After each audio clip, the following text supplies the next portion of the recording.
네, 안녕하십니까. 안녕하세요. 예.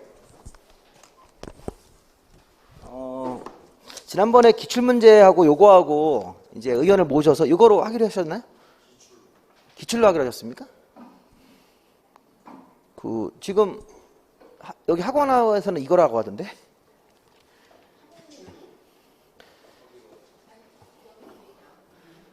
안 하고 기출문제를 푸시기로 하셨나요? 이게 이제 그거를 이제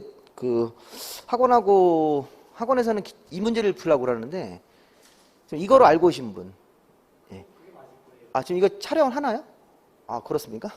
촬영을 해서 이걸 봐야 되겠는데, 예. 이거를 지금 인터넷에서 제 강의로 이걸 좀 문제를 풀어달라는 분이 계셔가지고, 이게 촬영을 해서 기출문제를 풀기가 좀 어렵겠네. 기출문제 이미 촬영이 돼 있으니까. 저는 촬영을 몰랐어요. 야간반 촬영을 안 하는 건 줄 알고. 자, 이 문제로 보시죠. 보시고, 기출문제는 제가 따로 거기 해설집 드렸으니까 그거로 좀 보시고, 제가 유튜브에다가 기출문제는 따로 좀 찍어서 올릴게요. 기출문제는 유튜브 쪽에다 따로 올려드릴 테니까. 자, 일단은 오늘 자료가 일단 요약집을 갖고 계시고요. 요약집 그대로 갖고 계시고, 요약집은 끝날 때까지 계속 쓸 겁니다. 요약집. 자, 그 다음에 이제 요거 있으셔야 되고요.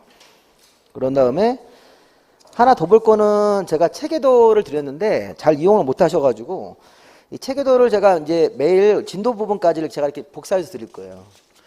그래서 이 체계도를 제가 이제 끝난 다음에 이제 문제 풀고 한 5분씩 제가 읽어 드릴 테니까 이제 이 체계도를 가지고 마지막 정리를 하셔야 돼요. 여러분들이 지금 일단은 제가 말씀드리고 싶은 거는 좀 버리셔야 돼요. 이 공부를 계속 뭐 요약집을 가지고 공부하시는데, 요약집도 내용이 많아요. 요약집도 많고, 사실은 필요한 부분만 딱 골라서 그 부분만 열심히 보셔도 안 까먹고, 그래서 우리 요약집에다가 있는 내용들을 제가 체계도에다 이제 옮기는 작업을 하고 싶은 거예요. 그래서 우리가 이제 시험이 7, 8, 9, 10 해서 좀 뭐 얼추 한 100일 정도로 봐야 되겠죠? 그렇게 시간이 많은 편이 아니니까, 이게 이제 지금부터 이제 한 과목 한 과목씩 좀 마무리를 해 가셔야 됩니다. 이게 뭐 아직 시작도 안 한 것 같은데 마무리를 하라고 그래가지고 그럴 수도 있는데, 근데 시작이 결국엔 마무리가 되셔야 돼요. 이게 공부를 계속 뭐 기본서나 요약집 가지고 이렇게 하시는 것보다는 마지막에는 이렇게 한 장짜리를 정리해서 제가 보면 용어 정리 이렇게 해가지고 나오죠. 용어 그 부분들이. 그래서 그 부분을 이렇게 한 번씩 보시면서 이 정리를 한번 해볼 테니까, 자, 일단 요약집을 먼저 보고 문제를 좀 풀어 드릴게요. 자, 공법 문제는 그냥 문제만 풀어서는 잘 안 되니까, 자, 요약을 한번 제가 쭉 읽어보고 문제를 풀어보도록 하겠습니다. 자, 일단은 우리 방문각 문제지가 잘 나왔는데, 제가 국토기획법은 웬만하면 다 풀어드리고요.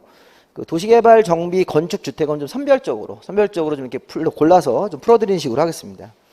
자, 먼저 거기 국토의 계획 및 이행하는 법률. 그리고 이제 웬만하면 우리 야간반들 좀 빠지지 마시고, 이제 시간이 없잖아요. 이제 공법 우리 시험을 좀 봐야 되니까.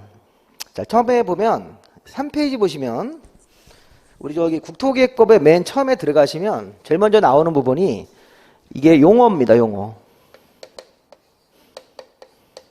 자, 처음에 시험 주제가 용어 정리인데, 자, 용어 정리를 어떻게 정리를 해야 되냐면 행정계획이 있어요. 행정계획. 자, 용어 중에서 무슨 계획 붙은 것들이 있어요. 그래서 행정계획은 이제 토지에다가 행정청이 만드는 계획으로서 이제 여러 가지 이제 규제를 하기 위해서 토지 소유자들이 마음대로 사용하지 못하도록 규제하는 계획도 있고, 또 장기적으로 방향 제시하는 계획도 있고, 이렇게 계획을 보시는데, 이 계획 이름이 지금 보면 뭐 광역도시계획 이렇게 돼 있죠. 광역도시계획, 도시기본계획, 도시관리계획, 도시군계획 뭐 이렇게 해가지고 1, 2, 3, 4번. 일단 이게 중요한 거예요. 그래서 행정계획을 제가 4개, 광역도시계획, 그다음에 도시기본계획, 도시관리계획이 있고, 그 지구단위계획은 그 도시관리계획에 포함되는 계획이니까 이거는 나중에 보셔도 되고요. 자, 뒤에 가보시면 국가계획이라는 게 있습니까? 네, 그러면 그 뒤에 그림이 제일 중요한 거예요. 그림. 그 그림 보시면 이렇게 하셔야 돼요. 자, 국가계획이라는 계획이 가장 높은 계획이다. 가장 최상위 계획. 자, 그리고 국가계획 밑에는 광역도시계획이 있어요. 근데 광역도시계획이 뭐예요? 근데 광역도시계획이 뭐냐 이렇게 물어보면 광역시가 아니라 광역계획권의 장기발전 방향. 그렇게 광역계획권, 네, 이 말을 쓸 줄 아셔야 돼요. 광역계획권. 그래서 이제 배울 건데, 광역계획권은 2개 이상 도시가 묶여있는 장소. 자, 우리 공법에서 공법에서 도시가 어디예요? 도시. 자, 공법에서 도시는 6개가 도시죠. 네, 특별시, 광역시 같은데. 그 다음에 자치시와 자치도, 세종자치시, 제주자치도,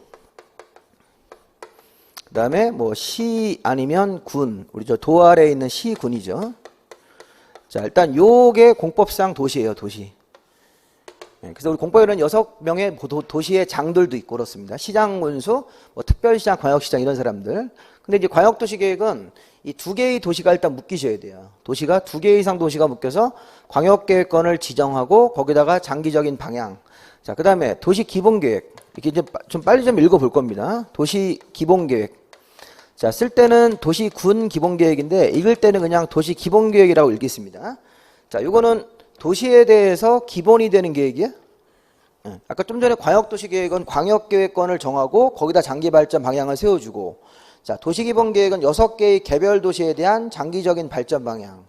자, 둘 다 공통점 비구속적 계획, 일반인들을 구속하지 않는 계획이라고요. 네, 구속한다는 말이 일반인들에게 권리를 막 침해하고 이런 게 없으니까 방향만 제시하는 계획이니까. 자, 그 다음에 이제 이 광역도시계획의 지침을 받고 도시기본계획 지침을 받아서 이제 도시군 관리계획, 자, 도시관리계획이 이제 결정되죠. 토지 위에. 네, 그래서 우리 도시관리계획은 뭐라고 합니까? 장기적인 방향 지시하는 게 아니라 그 6개의 개별 도시를 개발하고 정비하고 보전할 때 행정청이 만들어주는 계획. 네, 도시를 개발할 때는 함부로 개발하면 안 되니까 행정청이 도시관리계획을 만들어서 규제하겠다는 거예요, 규제. 네, 정비, 보전 이런 거 하기 위해서. 근데 이게 도시관리계획은 보면 6가지의 내용이 있습니까? 네, 이걸 우리 도시관리계획으로 결정하는 내용이라고 하죠. 자, 우리 도시관리계획은 6가지 내용. 자, 이거는 반드시 우리가 기본적인 사항으로 아셔야 돼요. 자, 1번이 뭡니까? 네, 용도 지역을 정하고 용도 지구를 정해서 토지에다가 이름 정하는 거. 그 토지 소유자가 마음대로 못 쓰게 되죠. 네, 용도 지역이라는 게 이제 나중에 배우실 건데 21종류. 용도 지구는 9가지가 있잖아요. 그래서 우리 공법에서는 토지가 용도 지역이란 이름이 딱 정해지면 여기가 무슨 뭐 일반 주거 지역, 2종 일반 주거 뭐 이렇게 뭐 준주거 지역 아니면 뭐 근린상업지역 이런 식으로 해가지고 토지에 대해서 이름을 정하고 용도지역 규제를 보다 강화하거나 완화할 때는 용도지구를 할 수도 있고, 그 다음에 2번 도시관리계획이 뭐라고 되어 있습니까? 자, 거기 보니까 용도구역인데요. 우리 요거를 갖다가 이렇게 얘기해요. 용도구역 4개를 개도시수라고 그래요. 개도시수. 개발제한구역, 도시자연보호구역, 시가와조정구역, 수산자원보호구역. 자, 여러분들 항상 이제 마지막 정리할 때는 빨리빨리 그 이름을 정리를 해 놓으셔야 돼요. 그동안 들어는 보셨을 거예요. 그래서 요게 이제 그 용도구역 4가지가 거기 뒷페이지 3페이지 가시면 따로 또 써 있습니다. 3페이지로 한번 가볼까요? 3페이지.